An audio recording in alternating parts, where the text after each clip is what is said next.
Hello my friends and welcome to Bob Anime and Games. It is the Agent Zone.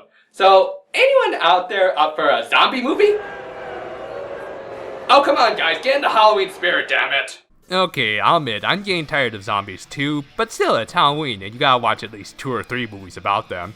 Moreover, we haven't had that many new zombie movies this year, so why not take a look at Japan's attempt at doing zombies without an overabundance of schoolgirls and their cute little doggies. Look at it this way, it's either this or Pride, Prejudice, and Zombies. Take your pick.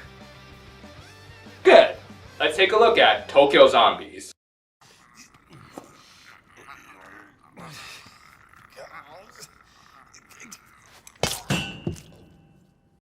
Based off of a 1-volume manga written by Yusaku Hanakuma and illustrated by Sein Kogeisha, Tokyo Zombie is about a couple of fire extinguisher factory workers, Fujio and Mitsuo.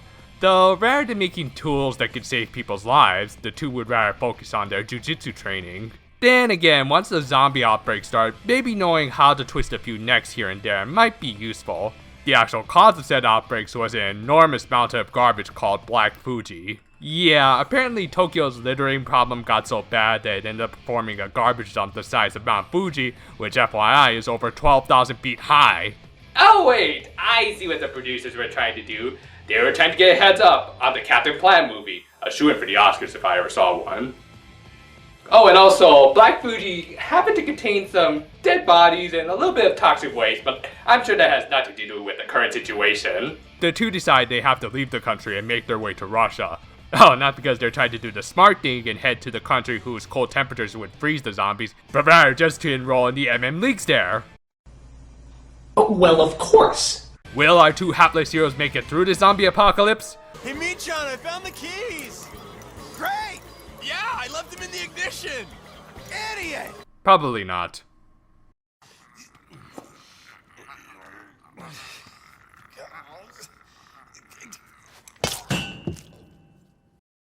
Okay, as much as I make fun of them, I really do love our two protagonists in this film. Tadanobu Asano and Sho Aikawa are both accomplished actors, with the former having worked alongside the God of Thunder. And here, they just have fantastic chemistry. Even though they're a couple of slacker assholes, they're just such a fun duo that you can't help but love them, even when they're being told dicks. Then again, pretty much everyone in this film are total assholes, so maybe my standards have just dropped. I knew it, I'm surrounded by assholes. Even though their goals through this zombie apocalypse are very short-sighted and stupid, you can't help but cheer for them just because of how dedicated they are to them. Together, they're just a ton of fun and pretty well developed. I just kind of wish Fujio's backstory wasn't so needlessly dark at times. I won't go into detail, but let's just say him meeting his old homeroom teacher didn't end so well. Other than them, there's also a handful of characters who become more relevant during the second half of the movie, and thus are unfortunately nowhere near as well developed. We'll talk more about them when we actually talk story, but first...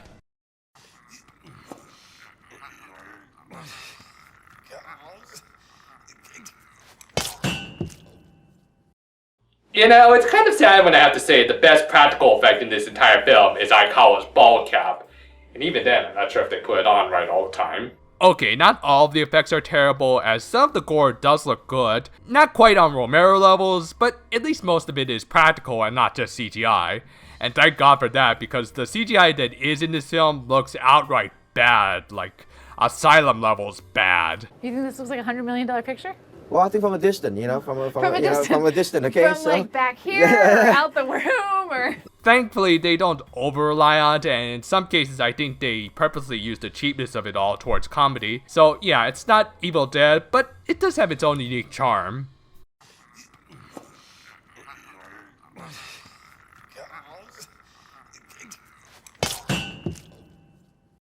I really like the soundtrack here. A lot of jazz and easier going tunes that perfectly accent the laid-back cheesy tone this movie's going for.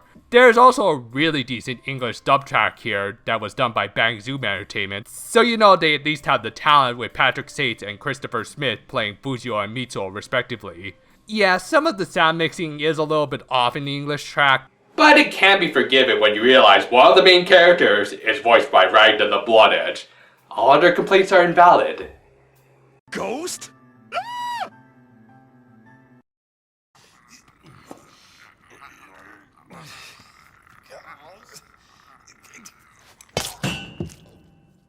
Okay, so if you couldn't tell by my little plot overview, this movie starts off as a rather simple story about a couple of simpletons trying to survive the zombie apocalypse.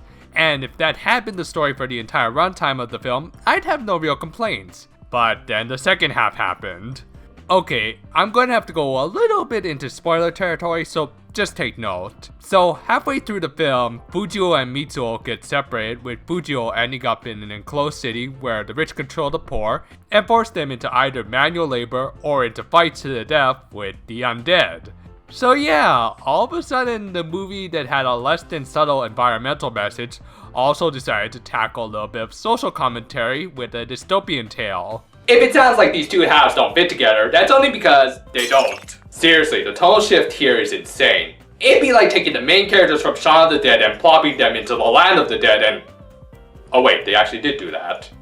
Well, my point still stands. I mean, I know this also happened in the original one-volume manga, but you know what the beauty of film is? You can do sequels. I think they could have easily have stretched the first half out to full movie length, and then do a darker and edgier sequel with this dystopian setting. A sequel could have given characters like Yoko, a woman they save halfway into the movie, and Ishihara, the manager of the zombie fights, a lot more development than the minuscule amount they got with just this one movie. Now granted, I'm not sure if I would have enjoyed the sequel as much as the first movie, but trying to glue these two incoherent parts together does not make for an engaging narrative in this one movie.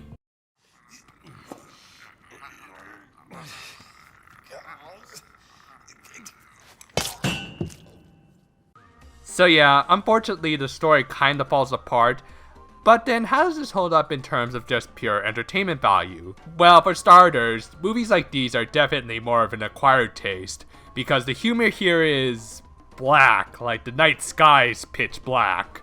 My buffer in between these segments is just one of many casual beheadings in this film. The first one actually made me do a legitimate spit take. For the most part, I did actually enjoy it. Probably because I'm a bit of a sick bastard, but also because it blends in a lot of dry humor with everyone having very understated reactions to the chaos going on around them. I just eat up stuff like this, and the first half of the film had a ton of it. And then the second half happened, and okay, while it did get needlessly serious in places, it also brought in some entertainingly over-the-top moments as well, like Fujio actually applying his jujitsu training when fighting the zombies. To which the zombies counter by recollecting their own MMA training. So essentially this movie becomes UFC with zombies. I'd actually might watch that over WWE.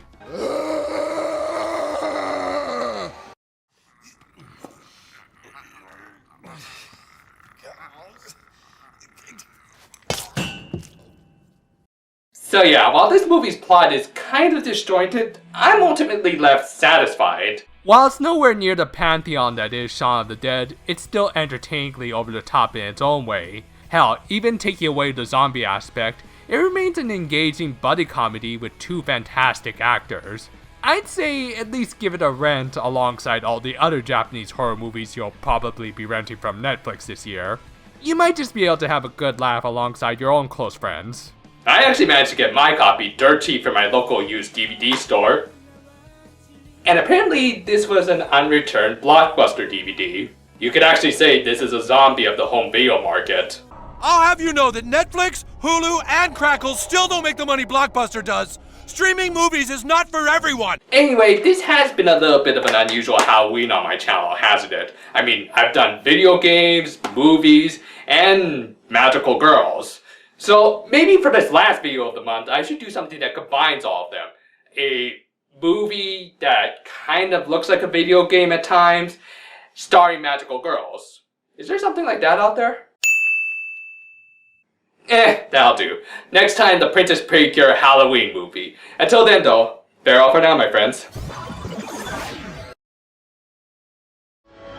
毛深いやつにだけ感染するよう作られたウイルス、女子供例外なく全てダメなおっさんになってしまう地獄の兵器よ。 Heart Chipple's got a new flavor. Awesome. Fujio, hurry up!